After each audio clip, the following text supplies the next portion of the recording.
ಮಹಿಳೆಯರಿಗೂ ಎಲ್ಲರಿಗೂ ನನ್ನ ಆತ್ಮಪೂರ್ವಕ ಕೃತಜ್ಞತೆಗಳು. ಎಲ್ಲ ಪಿರಮಿಡ್ ಮಾಸ್ಟರ್ಸ್ಗಳಿಗೂ ನನ್ನ ಕೃತಜ್ಞತೆಗಳು. ನಾನು ಮೊದಲು ತುಂಬ ಬೇಜಾರಲ್ಲಿದ್ದೆ ಸರ್, ತುಂಬ ಬೇಜಾರಲ್ಲಿರ್ತಿದ್ದೆ. ಯಾವಾಗಲೂ ನಮ್ಮ ಮನೇಲಿ ಮೊದಲಿಂದ ಒಂದು 10-15 ವರ್ಷದಿಂದ ಮನೇಲಿ ಧ್ಯಾನ ಮಾಡ್ತಾ ಇದ್ವಿ. ಆದ್ರೂ ನಾನು ಅಷ್ಟು ಧ್ಯಾನ ಮಾಡ್ತಾ ಇದ್ದಿಲ್ಲ. ಅದು ಕಷ್ಟಗಳು ಜಾಸ್ತಿ ಆಗ್ತಾಯಿದ್ವು. ಅದನ್ನು ಕಣ್ಣು ಮುಚ್ಕೊಂಡು ಕೂತ್ಕೊಂಡ್ರೆ ಏನು ಬರುತ್ತೆ, ಕಣ್ಣು ಮುಚ್ಕೊಂಡು ಕೂತ್ಕೊಂಡ್ರೆ ಫುಲ್ ಹೆಡ್ಡೇಕ್ ಬರ್ತಾಯಿತ್ತು ನನಗೆ. ಹೆಡ್ಡೇಕ್ ಬಂದಾಗ ನಾನು ಏನು ಮಾಡೋದು ಬೇಡ ಅಂತ ಸುಮ್ಮನೆ ಆಗ್ತಾಯಿದ್ದೆ. ಅಂದರೆ ಒಂದು ಸತಿ ನನಗೆ ಅನಾರೋಗ್ಯ ಬಂತು. ಅನಾರೋಗ್ಯ ಬಂದಾಗ ಅವಾಗ ನಾನು ಬಾತ್ರೂಮಲ್ಲಿ ಬಿದ್ದು ಬ್ಯಾಕಲ್ಲಿ ಫ್ಲ್ಯಾಚ್ ಆಗಿಬಿಡ್ತದು. ಎಲ್ಲ ಡಾಕ್ಟ್ರ್ ಹತ್ರ ತೋರಿಸಿದ್ರೆ ಎಲ್ಲರೂ ಆಪ್ರೇಷನ್ ಮಾಡಬೇಕು ಅಂತ ಹೇಳಿದರು.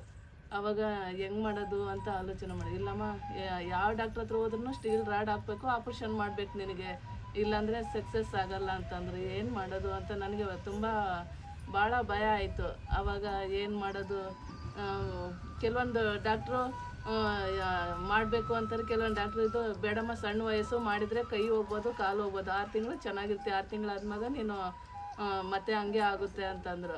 ಆಮೇಲೆ ಇದು ನಮ್ಮ ಮನೆಯವ್ರಿದ್ದು ಇರಲಿ ಬಿಡ, ಏನನ್ನ ಆಗಲಿ ಆಗಲಿ ಬಿಡಲಿ ಅಂತ ಹಾಸ್ಪಿಟಲಲ್ಲಿ ಬಂದುಬಿಟ್ರು ಆಪ್ರೇಷನ್ ತಯಾರು ಮಾಡಿ.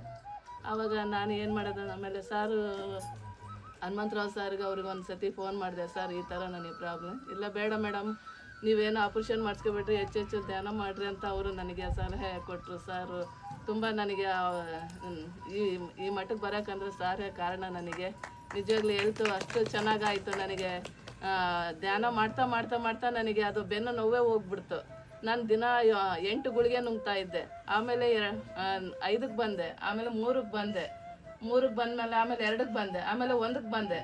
ಇವಾಗ ಕಡ್ತಲಿಗೆ ಹೋಗ್ಬೇಕು ಪಿರಮಿಡಿಗೆ ಅಂತ ನಾನು ಅಂದ್ಕೊಂಡೆ. ನಮ್ಮ ಮನೇಲಿ ಕಡ್ತಲಲ್ಲಿ ಚೆನ್ನಾಗಿರುತ್ತೆ, ಎಲ್ಲ ಮಹಾಯಜ್ಞ ಹೋಗ್ಬೇಕು ಅಂತ. ಅವಾಗ ಸಾರ್ಗೆ ಇದು ನಮ್ಮ ಮನೇಲಿ ಕೇಳಿದ್ರೆ ಏನು ಬೇಡ, ಇಲ್ಲೇ ಮನೇಲೇ ಮಾಡು ಅಂತಂದ್ರು ನಮ್ಮ ಯಜಮಾನ್ರು.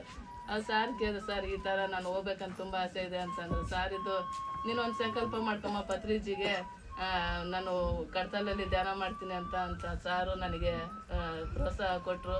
ಅವಾಗ ನಾನು 6:30ಇಂದ 7 ಗಂಟೆ ತನಕ ಅರ್ಧ ಗಂಟೆ ಮೆಡಿಟೇಷನ್ ಮಾಡಿ ಮೆಡಿಟೇಷನಾಗಿ ಕೇಳ್ಕೊಂಡೆ ನಾನು ಹೋಗಿ ಕಡ್ತಲಲ್ಲಿ ಧ್ಯಾನ ಮಾಡಬೇಕು ಅಂತ. ಅವಾಗ ಅಲ್ಲಿ ಮನಸ್ಸಿನಾಗ ಅಂದ್ಕೊಂಡು ನಾನು ಧ್ಯಾನ ಮಾಡಿ 7 o'clockಗೆ ನನಗೆ ಒಳಗಡೆ ಏನೋ ಒಂಥರ ಆತಂಕ, ಒಂದು ಏನೋ ಸಾಧಿಸ್ಬೇಕು, ಏನೋ ಮಾಡಬೇಕು, ಏನೋ ಒಂದು ದುಃಖ, ಕಣ್ಣೀರು ಅಳ ಸ್ಟಾರ್ಟ್ ಮಾಡಿಬಿಟ್ಟೇನೆ. ನನ್ನ ಮಗಳು ಬಂದ ಅಪ್ಪ ಅಮ್ಮ ಅಳ್ತಾ ಇದ್ದಾಳೆ ಅಂತ ಅಂದ್ರೆ ನನಗೆ ಆ ಥರ ಕಣ್ಣಲ್ಲೇ ನೀರು ಹೋಗ್ತಾ ಇರುವಾಗ ನಾನು ಆಮೇಲೆ ಇದು 7 o'clock ಆಯಿತು. ನಾನು ಆಮೇಲೆ ಮೆಡಿಟೇಷನ್ ಬಿಟ್ಟು ನಾನು ನಮ್ಮ ಮನೆಯವ್ರಿಗೆ ಕೇಳಿದೆ, ರೀ ನಾನು ಕಡ್ತಲಿಗೆ ಹೋಗಲೇಬೇಕು, ನಾನು ಹೋಗ್ತೀನಿ ಧ್ಯಾನಕ್ಕೆ ಅಂತಂದೆ. ಆಯಿತು ಹೋಗ್ಬಾ ಅಂತ ನಮ್ಮ ಮನೆಯವ್ರು ಧ್ಯಾನ ಮಾಡಿ ಒಂದು 5 ನಿಮಿಷದಲ್ಲಿ ಕೇಳಿದ್ರೆ ಆಯ್ತು ಅಂತ ಅವರು ಒಪ್ಪಿಗೆ ಕೊಟ್ಟರು. ಹೋಗಿ ನಾನು ಅಲ್ಲಿ ಧ್ಯಾನ ಮಾಡಿ ಬಂದೆ. ಅಲ್ಲಿ 24 hours ನಾನು ಧ್ಯಾನ ಮಾಡಿದೆ. ಅಲ್ಲಿ ಹೋಗಿ ಮೇಲೆ ಪಿರಮಿಡಲ್ಲಿ ಮಾಡಿ ಬಂದ್ಮೇಲೆ ಇವಾಗ ಒಂದು ಟ್ಯಾಬ್ಲೆಟ್ ತೊಗೊತಿದ್ದೆ, ಅದನ್ನು ಇವಾಗ ತೊಗೊತಿಲ್ಲ. ನಾನು ಆರೋಗ್ಯ ಚೆನ್ನಾಗಿದೆ. ಇಷ್ಟು ಹೇಳಕ್ಕೆ ನನಗೆ